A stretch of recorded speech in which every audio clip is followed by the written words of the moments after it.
Hi, good morning.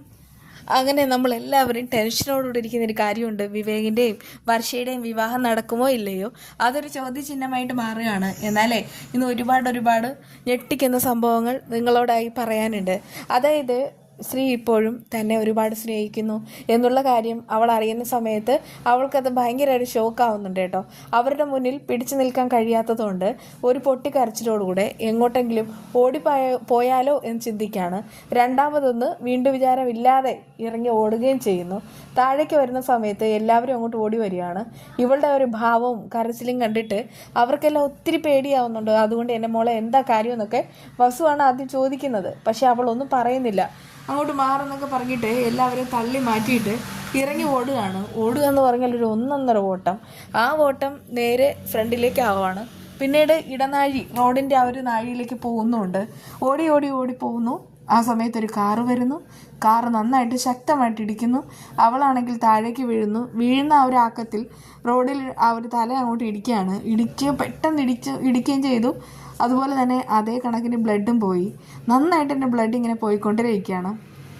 ആ സമയത്ത് വിവേക് അങ്ങോട്ട് ഓടി വരികയാണ്. ശ്രീനാഥ് മാത്രം വരുന്നില്ല. ആളാണെങ്കിൽ എന്താ സംഭവിക്കുന്നതെന്ന് അറിയാതെ ഒരു ഷോക്കോടുകൂടെ അവിടെ നിൽക്കുന്നുമുണ്ട്. ബാക്കിയുള്ള ബന്ധുക്കളും എല്ലാവരും അങ്ങോട്ട് ഓടി വരികയാണ്. വസുന്ധരയും കൂട്ടുകാരികളും എല്ലാവരും വന്നു കഴിഞ്ഞു.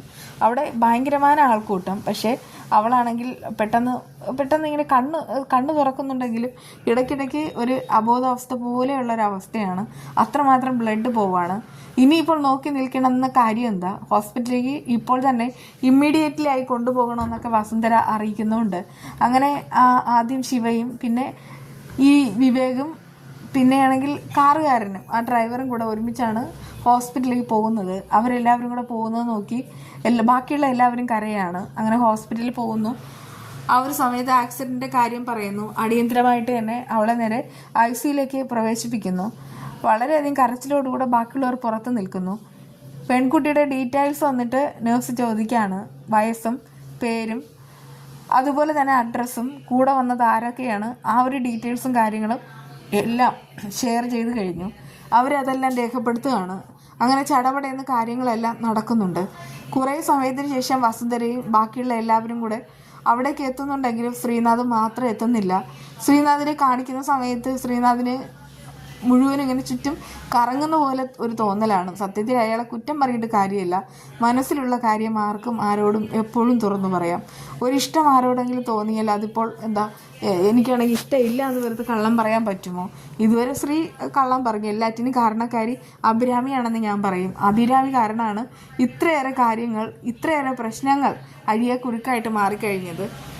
ഹോസ്പിറ്റലിലേക്ക് വരുന്ന വസുന്ധരയും കൂട്ടരും വർഷയുടെ കാര്യങ്ങൾ അറിയാൻ വിവേകിൻ്റെ അടുക്കലേക്ക് പോവാണ് കേട്ടോ. ആ സമയത്ത് വിവേകും കരഞ്ഞുകൊണ്ടൊക്കെ നിൽക്കുകയാണ്. ഇനി അടുത്ത് എന്ത് എന്നുള്ള ഒരു ചിന്തയിലാണുള്ളത്. ഡോക്ടർ അങ്ങോട്ട് വരുന്നുണ്ട്. വർഷയുടെ കണ്ടീഷനെ കുറിച്ച് പറയുന്നുമുണ്ട്. വർഷയുടെ കണ്ടീഷൻ എന്ന് പറഞ്ഞാൽ വളരെ മോശമാണ്. ആൾക്കാണെങ്കിൽ ഇൻറ്റേർണൽ ഹെഡ് ഇഞ്ചറിയാണ്. അതുപോലെ തന്നെ ബ്ലഡ് ഇങ്ങനെ പോയിക്കൊണ്ടേയിരിക്കുന്നു. പോയിക്കൊണ്ടിരിക്കുന്നതുകൊണ്ട് നമുക്ക് പെട്ടെന്നൊന്നും ചെയ്യാൻ കഴിയില്ല. പിന്നെ ഒരൊറ്റ വഴിയേ ഉള്ളൂ. ആൾക്കൊരു വലിയൊരു സർജറി നടത്തണം, ഇപ്പോൾ തന്നെ നടത്തണം. നിങ്ങൾ അവരുടെ ആരാണ്, നിങ്ങൾ തന്നെ ഒപ്പിട്ട് തരണം, നിങ്ങൾ തന്നെ ആലോചിക്കണം. നമുക്ക് വലിയൊരു സർജറി നടത്തണം. ന്യൂറോ സർജൻ ഇപ്പോൾ തന്നെ ഇവിടെ എത്തും. 5 മിനിറ്റിനുള്ളിൽ കാര്യം നടന്നേ പറ്റൂ. അതിനു മുൻപ് നിങ്ങൾ എല്ലാറ്റിനും ഒരു തീരുമാനം പറയണം. എവിടെ കൊണ്ടുപോയാലും ഇതൊക്കെ തന്നെയാണ് നടക്കാൻ പോകുന്നത്. ഇനി മറ്റു ഓപ്ഷൻ ഇല്ല എന്ന് പറയുന്ന സമയത്ത് എല്ലാവരും കൂടെ പൊട്ടിക്കരയാണ്. അങ്ങനെ അവൾക്കാണെങ്കിൽ ബ്ലീഡിങ് ആണെന്നുള്ള കാര്യവും കൂടെ മനസ്സിലാക്കാണ്. ആ സമയത്ത് പ്രാർത്ഥനയോടുകൂടെ നിൽക്കുന്നുണ്ട്. ഇപ്പോൾ തന്നെ ഒപ്പിടാം, ഇനി വേറെ നോക്കാനില്ല, ഓപ്പറേഷൻ നടക്കട്ടെ എന്ന് വസുന്ധരയാണ് പറയുന്നത്. വസുന്ധര പറഞ്ഞാൽ പിന്നെ അപ്പീലില്ല. ഓക്കെ, നടക്കാമെന്നൊക്കെ ഡോക്ടർ പറയുന്നുണ്ട്.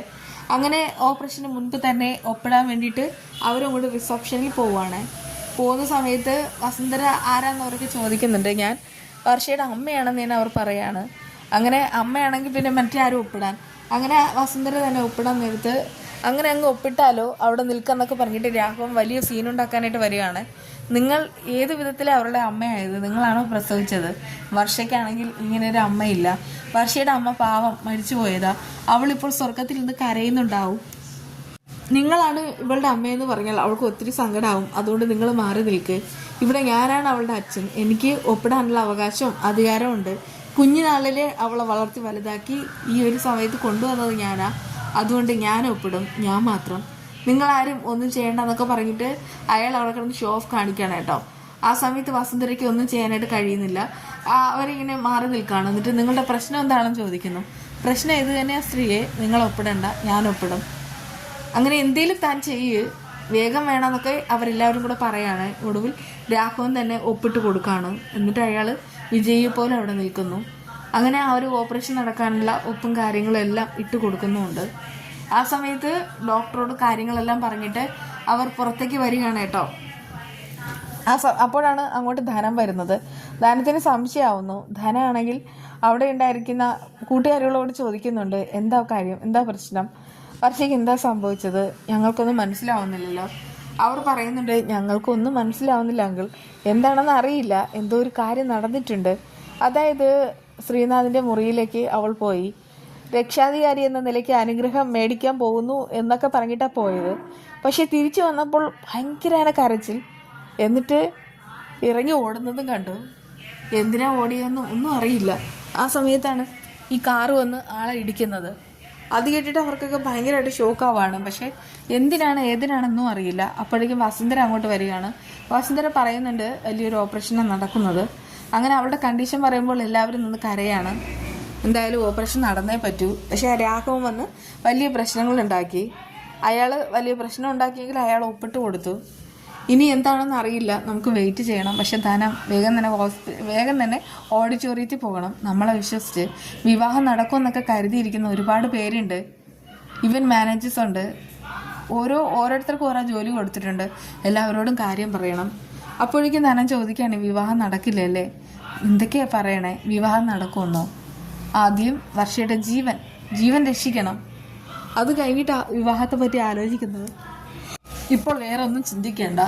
ആ സമയത്ത് അതൊക്കെ കേട്ടിട്ട് ധനം പോകാമെന്ന് നിൽക്കുകയാണ്. വിവേകിൻ്റെ ആ ഒരു സങ്കടം കണ്ടിട്ട് ധനത്തിനും സങ്കടമാവാണ്. വിവേകാണെങ്കിൽ ഇപ്പോൾ പൊട്ടും എന്നുള്ള മട്ടി നിൽക്കുകയാണ്. ഭയങ്കരമായിട്ട് സങ്കടത്തിൽ നിൽക്കുന്നു. ധനം വന്നിട്ട് ചോദിക്കണം, എന്താടാ മോനെ? അപ്പോഴേക്കും അയാളാണെങ്കിൽ അവൻ വല്ലാത്ത രീതിയിലാവുകയും ചെയ്യുന്നു. ആ സമയത്ത് ധനം പറയുന്നുണ്ട്, നീ കരയണ്ട, നീ വിഷമിക്കേണ്ട കാര്യമൊന്നുമില്ല, അവൾ വരും, ജീവിതത്തിലേക്ക് തിരിച്ചു വരും, നമ്മളാണെങ്കിൽ വെയിറ്റ് ചെയ്യല്ലേ, ഓപ്പറേഷൻ നടന്നുകൊണ്ടേ ഇരിക്കുന്നു, അത് നടക്കട്ടെ, എല്ലാം നമ്മൾ വിചാരിക്കുന്ന പോലെ നടക്കും, അവൾ തിരിച്ചു വന്നു കഴിഞ്ഞാൽ നിങ്ങളുടെ വിവാഹം നമുക്ക് ഭംഗിയായിട്ട് നടത്താം. പക്ഷെ ഇപ്പോൾ അവളുടെ ജീവനാണ് വലുത്, അല്ലാതെ മറ്റൊന്നുമല്ല, മോൻ അതിനെക്കുറിച്ച് ചിന്തിക്കുക. അപ്പോഴേക്കും വിവേക് അച്ഛൻ എന്നൊക്കെ പറഞ്ഞിട്ട് കെട്ടിപ്പിടിക്കാനായിട്ടോ പൊട്ടിക്കരഞ്ഞുകൊണ്ട് നിൽക്കുകയും ചെയ്യുന്നു. എല്ലാവരും അവിടെ ആയിട്ട് പൊട്ടിക്കരഞ്ഞുകൊണ്ട് നിൽക്കുകയാണ്. പക്ഷേ വർഷയ്ക്കിനി എന്ത് സംഭവിക്കുമെന്നുള്ളത് നമുക്ക് തന്നെ മനസ്സിലാക്കാം. ചിലപ്പോൾ മിക്കവാറും ആളിങ്ങനെ കിടക്കുമായിരിക്കും, കോമ സ്റ്റേജിലേക്ക് പോകാനുള്ള ചാൻസ് ഉണ്ട്. ഇതിപ്പോൾ രാഘവനാണെങ്കിൽ ഒപ്പിട്ട് കൊടുത്ത സ്ഥിതിക്ക് രാഘവന് പലതും ചെയ്യാൻ കഴിയും. വർഷം ഇനി കോമ സ്റ്റേജിലാകുമ്പോൾ അയാളിനി കൊണ്ടുപോകുമോ? എന്തായാലും കണ്ടു തന്നെ അറിയണം ഇനി ശ്രീനാഥിന് എന്ത് സംഭവിക്കും. വർഷയില്ലാത്ത ലോകത്ത് അയാൾക്കും ജീവിക്കാനാവില്ല. ഇതൊരു നൂലാമാല പ്രശ്നമായിട്ട് മാറിക്കഴിഞ്ഞു. നമുക്ക് നോക്കാം കേട്ടോ.